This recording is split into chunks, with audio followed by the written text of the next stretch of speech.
الذین یذکرون اللہ قیاما وقعودا وعلی جنوبہم، جو یاد رکھتے ہیں، ذکر کرتے رہتے ہیں اللہ کا، کھڑے بھی، بیٹھے بھی، لیٹے بھی۔ وَيَتَفَكَّرُونَ فِي خَلْقِ السَّمَاوَاتِ وَالْأَرْضِ، اور مزید غور و فکر کرتے رہتے ہیں آسمان اور زمین کی تخلیق میں۔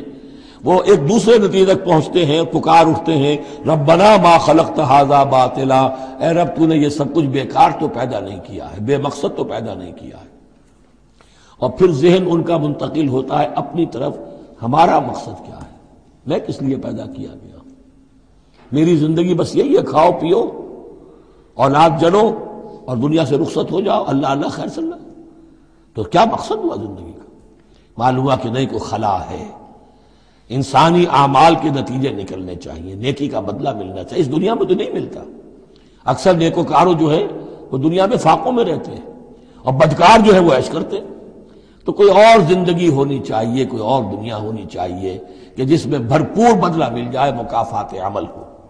لہذا وہ کہہ اٹھتے ہیں سبحانک فقنا عذاب النار، پاک ہے تیری ذات، تو اے اللہ ہمیں اس دوسری زندگی میں جو عذاب تو نے تیار کر رکھا ہے جہنم کا، اس سے بچا۔